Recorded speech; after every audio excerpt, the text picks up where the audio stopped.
प्यारे बच्चों, एक बार फिर आपका अपने चैनल सिंगर स्टडी सर्कल पर स्वागत है। हम लोग आज इस वीडियो में निर्देशांक ज्योमेट्री प्रश्नावली 7.1 का 7वां सवाल करेंगे। ठीक है ना। क्लास 10th मैथ हम लोग पढ़ रहे हैं एनसीईआरटी बेस्ड। देखिए यहाँ पर हमारा जो सवाल है वो कह रहा है एक्स अक्ष पर वह बिंदु ज्ञात कीजिए जो 2, -5 और -2, 9 से समदूरस्थ है। तो एक्स अक्ष पर हमें बिंदु निकालना, तो ये क्या करते हैं, एक हम लाइन सेगमेंट खींच दे रहे हैं और उसको नाम दे दे रहे हैं P और Q। हम P के पॉइंट को मान ले रहे हैं कोऑर्डिनेट 2, -5 है और इसके कोऑर्डिनेट मान ले रहे हैं 2, 9 है बच्चों। ठीक है। और समदूरस्थ यानी मिडिल पॉइंट है हमारा, ये पॉइंट हम O ले रहे हैं। और चूंकि x अक्ष पर है तो सिर्फ x होगा, y 0 होगा। अगर यहाँ पर y अक्ष कह देगा तो 0, y होगा ना बच्चों। ठीक है। तो हमने यहाँ पर x, 0 ले लिया। क्यों? क्योंकि x अक्ष पर बिंदु ज्ञात करना है। अब प्रश्न हमारा क्या कह रहा है, समदूरस्थ है। तो प्रश्न से हम लोग लिख लेंगे, प्रश्न से जो PO और OQ है वो इक्वल है भैया। ठीक है। तो इक्वल कर दिया। अब PQ वही दो बिंदुओं के बीच की दूरी का फार्मूला लगा देंगे और OQ के लिए भी दो बिंदुओं के बीच की दूरी का फार्मूला लगा देते हैं। देखिए यहाँ पर भुज हमारी 2 माइनस एक्स आ जाएगा, ये 2 - x का स्क्वायर हो जाएगा, प्लस -5 -0 का भी स्क्वायर हो जाएगा। इधर देखिए क्या हो जाएगा, x -2 यानी -2 पहले से है तो ये +2 हो जाएगा, x +2 का स्क्वायर हो जाएगा और +0 -9 का भी स्क्वायर हो जाएगा। अब देखिए दोनों तरफ वर्गमूल लगा हुआ है तो हम लोग दोनों पक्षों का वर्ग कर देते हैं। क्या करते हैं, दोनों पक्षों का हम लोग वर्ग कर देते हैं। क्या कर देंगे, वर्ग करने पर। तो वर्ग करने पर क्या होता है बच्चों, वर्गमूल समाप्त हो जाता है। तो समाप्त कर दीजिए, समाप्त कर देते हैं। 2 - x का स्क्वायर हो गया और प्लस -5 का स्क्वायर हो गया भैया। ठीक है। और इधर क्या हो गया, x +2 का स्क्वायर हो गया और ये हो गया -9 का स्क्वायर आ गया। अब स्क्वायर को खोल दीजिए, a स्क्वायर यानी 4 आ जाएगा, b स्क्वायर मतलब x स्क्वायर आ जाएगा, -2ab 2 दूनी 4x आ जाएगा और यहाँ पर आ जाएगा आपका 25। और यहाँ पर क्या हो जाएगा, x स्क्वायर प्लस 4 + 4x हो जाएगा, क्योंकि यहाँ प्लस का है तो प्लस हो गया, +81 आ गया। क्लियर बच्चों। देखिए यहाँ पर x स्क्वायर से कट जाएगा, ये x स्क्वायर से कट जाएगा, 4 से कट जाएगा, क्योंकि यहाँ पर सेम साइन है, सेम संख्या है। जब इधर लाते हैं तो माइनस हो जाएगी, कट जाएगी। तो बच्चा क्या हमारे पास बच्चा 4x + 25 बच्चा। यहाँ पर क्या बच्चा, 4x + 81 बच्चा। हम लोग पश्चांतर कर देंगे, तो पश्चांतर कर देते हैं। देखिए -4x है आपका, ये है ना बच्चों। तो यहाँ पर इधर लाएंगे तो ये भी -4x हो जाएगा और ये 81 है और 25 को उधर ले जाओ तो बच्चों ले गए उधर, 4 और 4 जुड़ जाएगा, कितना हो जाएगा, 8x आ जाएगा ये।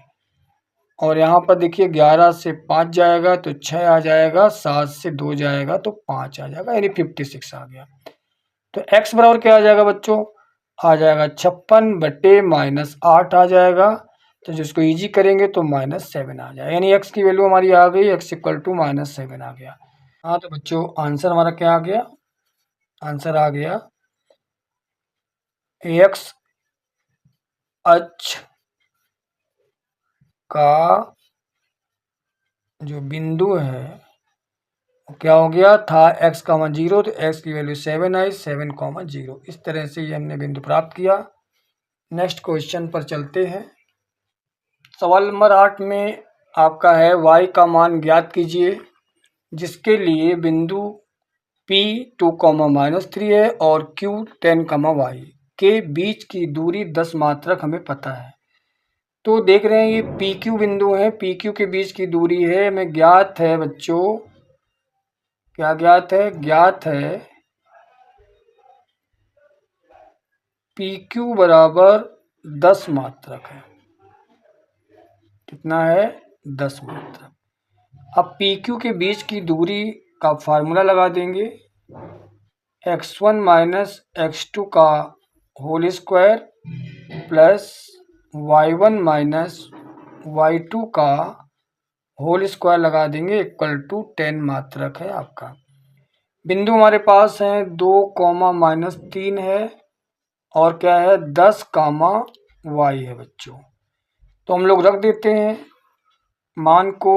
x1 हमारा 2 है, 2 माइनस यहाँ पर x2 कितना है 10 है, 2 माइनस 10 का स्क्वायर कर देंगे। y1 कितना है -3 है और माइनस y इसका भी स्क्वायर हम लोग कर देंगे, बराबर आ जाएगा 10 बच्चों।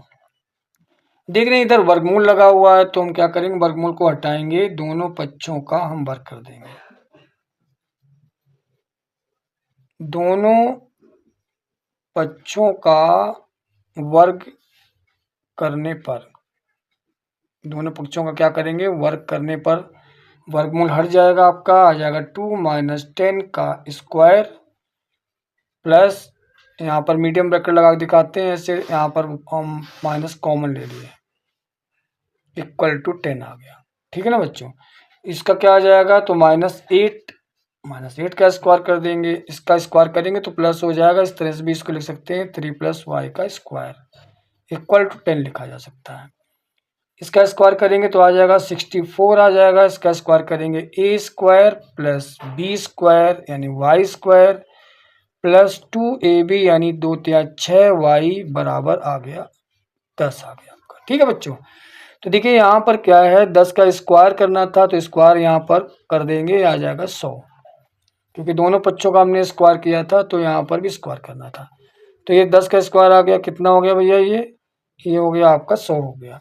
अब देखिए यहाँ पर इसको जोड़ लेंगे, 9 × 4 = 13 और ये 73 आ जाएगा, 9 × 4 = 13 एक हासिल, और ये आ जाएगा y square plus 6y equal to 100 हो गया। अब हम पश्चांतर कर देंगे बच्चों, तो ये पहले लिख दीजिए y square plus 6y plus 73 minus 100 is equal to 0 आ जाएगा। ठीक है बच्चों।